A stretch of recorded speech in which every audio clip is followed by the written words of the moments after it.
Hello and welcome to another episode of the Working Conversations podcast, where we talk all things leadership, business communication, and trends in organizational life. I'm your host, Dr. Janel Anderson. Flexibility is a huge issue in attracting and retaining talent these days. In a study conducted by Slack last fall, 94% of workers reported wanting flexibility in when they work. And 80% of workers reported wanting flexibility in where they work.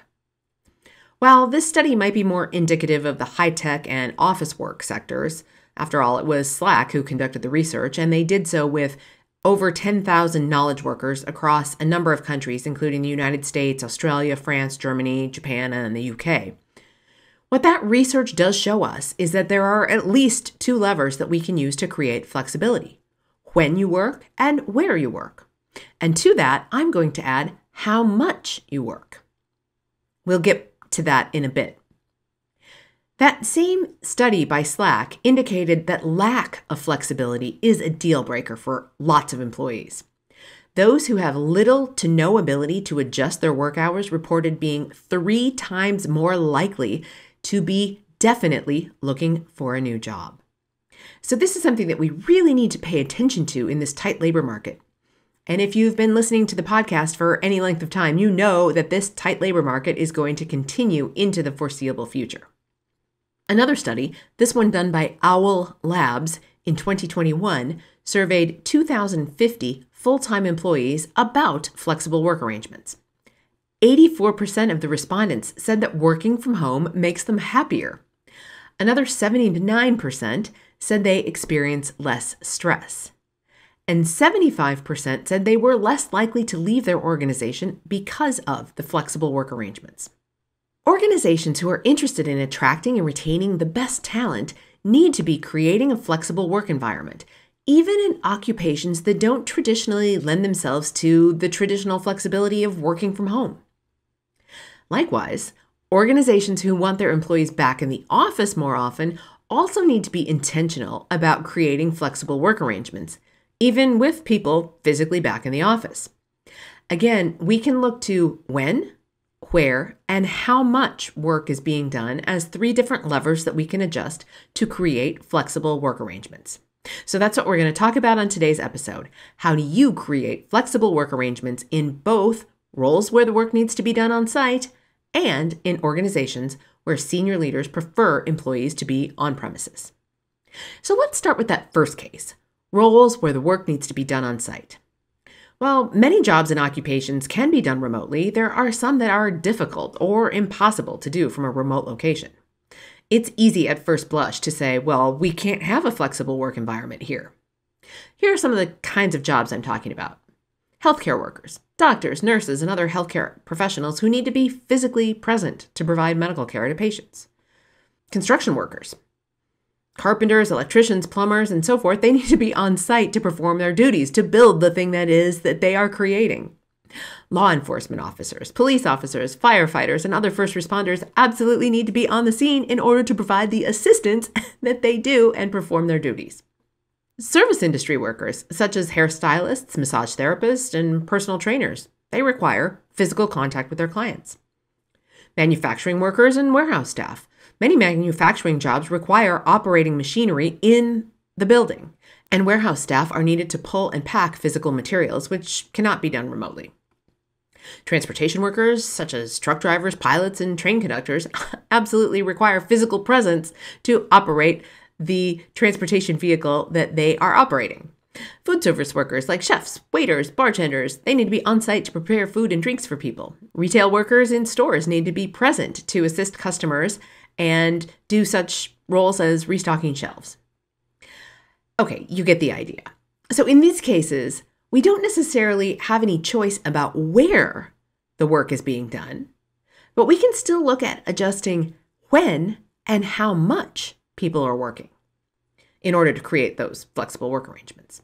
Now, before we get into discussing different types of flexible work arrangements that might fit these circumstances, let's take a look at the other group who needs a way to provide flexible work arrangements as well. Well, at least if they want to continue to attract and retain the best talent. So let's take a quick look at why organizations might want people to return to the office. To improve collaboration and communication is certainly a reason. In-person collaboration and communication is often more effective depending on the type of work being done. But that's one of the reasons that senior leaders give quite often. Another is to foster a sense of community. Being in the office can help people feel more connected to one another, and in this disconnected world that we're living in, it's a valid reason for going back into the office. And to maintain company culture. Company culture comes about through the artifacts that are in the building, just as much as it does from the relationships from the people who work for the organization. And so when employees work from home, they may miss out on some of those opportunities to learn about the company's values and mission and interact with other people who can help spread the culture. So that's just the tip of the iceberg of reasons why people may want their staff back in the office. But these organizations are, their senior leaders are asking people to come back into the office on a regular basis. Now, I discussed this in episode 96 when I talked about the tug of war between work from home and return to office. Some of the companies that I mentioned who were making it mandatory for their employees to return to the office included Disney and American Express and Starbucks and General Motors and Apple and ExxonMobil and Goldman Sachs, Morgan Stanley, AT&T, Vanguard, and so on. So there are a lot of them. And for those organizations and others like them, where executives want employees on premises some or all of the time, we also need to look to when and how much as the levers to adjust. Working from home, of course, has become so prevalent over the last few years. We know what 100% work from home arrangements and hybrid work arrangements are like. We know that those are both viable options for creating flexible work arrangements, but we need to look beyond that, especially if we're looking specifically to when and how much as opposed to where. Because if the where is predetermined to be on site because of the nature of the work that's being done, or because senior leadership says, I want people back in the office, then the two levers that we have available to us are when and how much. So as I share my thoughts on different types of flexible work arrangements, I won't be going into super great detail on working from home or working in a hybrid work arrangement. We know how to do those, and those involve more of the shifting the where, not so much the when and the how much. But I will mention them as they are the most popular and prevalent ways to offer flexible work arrangements. So we'll start there. And I've got 6 ideas for you. Number 1, offer a work from home option. Enough said. Number 2, offer hybrid work schedules in which employees come in anywhere from 1 day per month to 3 or 4 days per week. And heads up, if people are required to be on premises for a certain number of days, make the on-premises time valuable for them. Create an experience that they want to come to. If they work closely with colleagues who are working from home when they're in the office or are in other cities or countries altogether, it can be very difficult to see much value for coming into the office, and the experience can fall flat. Number 3, cross-train and job share. Now, this could be an on-premises, off-premises proposition where you've got different types of work available to job share between 2 different people. So one person is doing work that must be done on site, let's just say half of the week, and the other person is doing work that can be done from home half of the week, and then midweek they switch.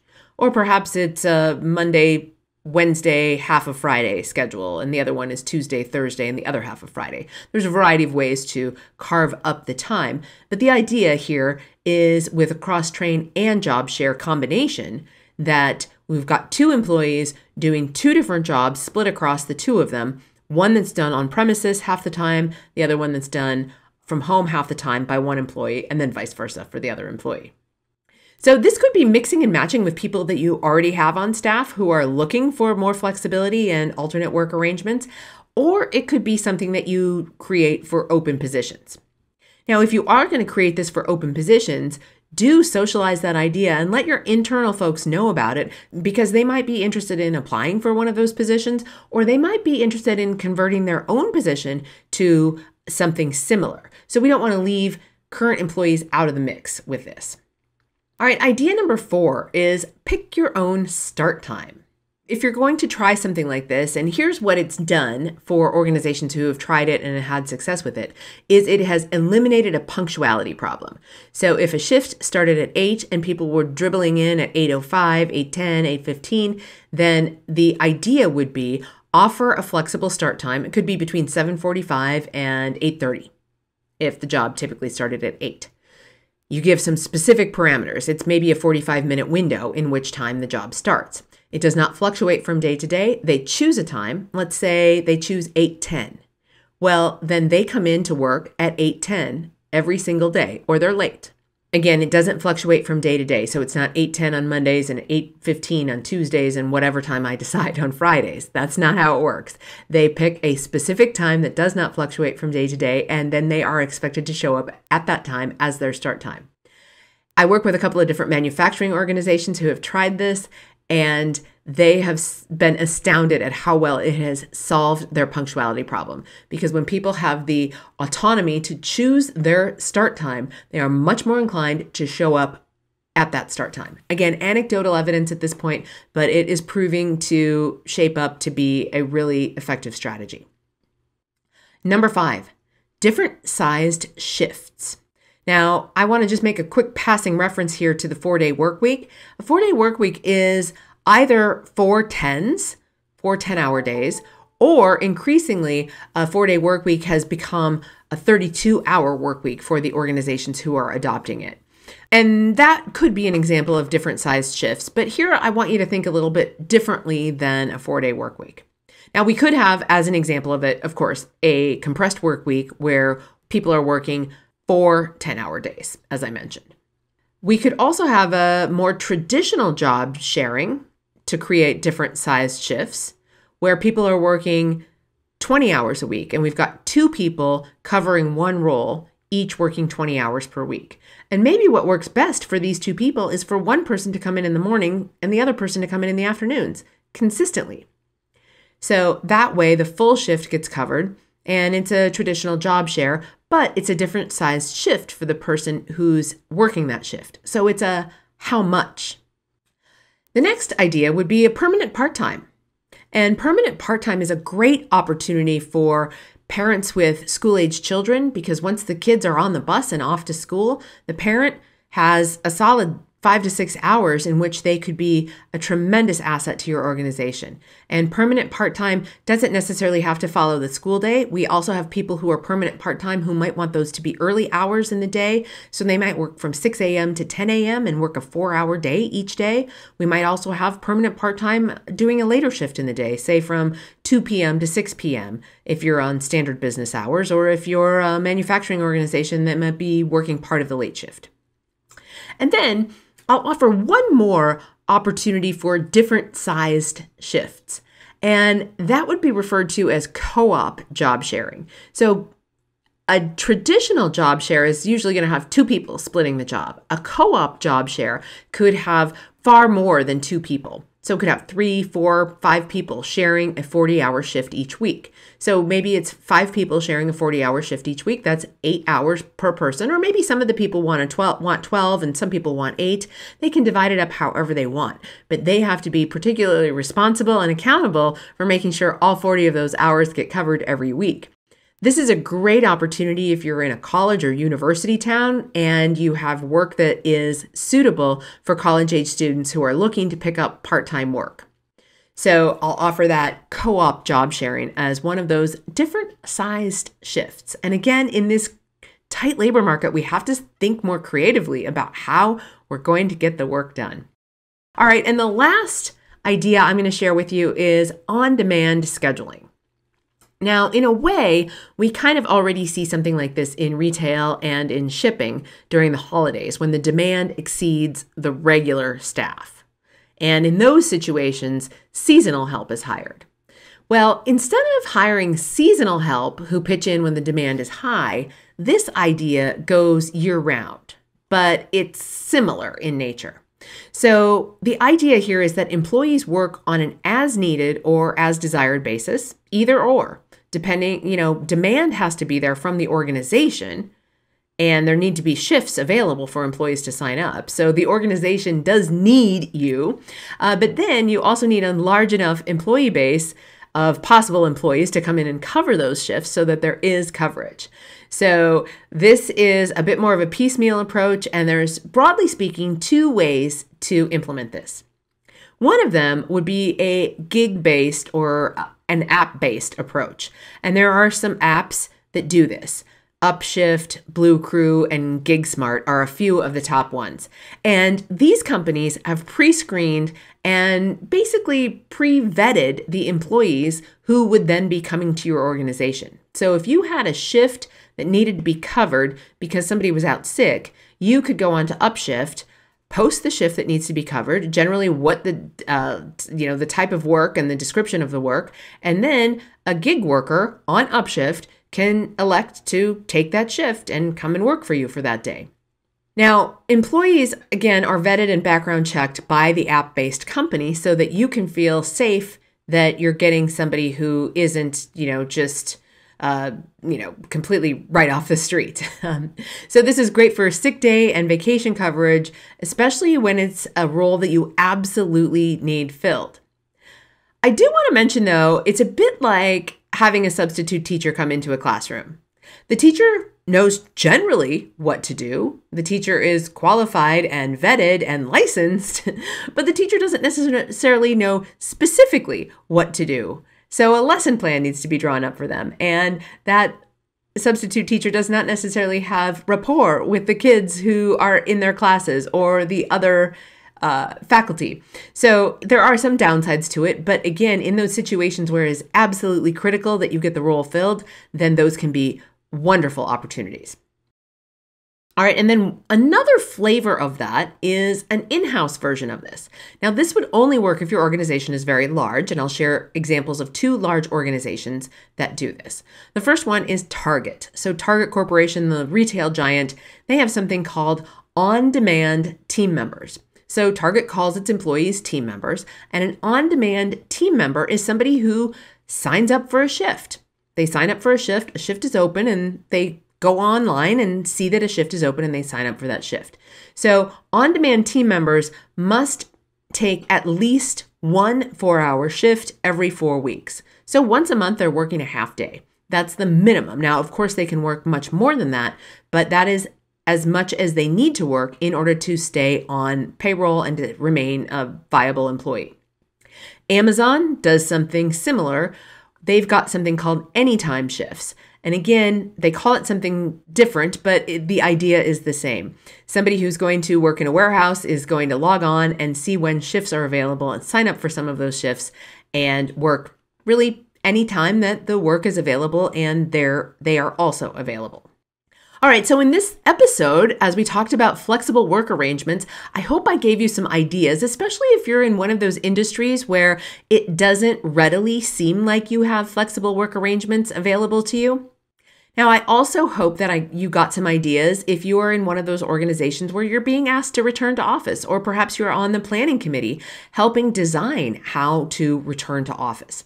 So again, I want you to remember that there are 3 levers that you can pull when designing a flexible work arrangement.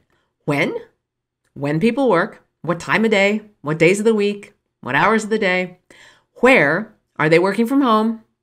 Are they working from the office, or is it a anywhere job that they can fulfill anywhere? Or how much are they working each day, each week, each month? Okay, so whether you are designing roles or negotiating your own role, use these 3 levers to come up with new ways of creating flexibility so that your work can be enjoyable, can fit your life, and can feel like you're getting the flexibility or giving the flexibility, if you are on the employer side, giving the flexibility to your workers. All right, if you enjoy this content and you're watching on YouTube, make sure you hit the subscribe button and knock that little bell so that you get notified every time there's a new episode out. I'm also starting to make some other videos on YouTube as well. So even if you listen on a podcast player, you'll want to head over to YouTube and subscribe so you don't miss a thing. You can find me at youtube.com/Janel Anderson, PhD.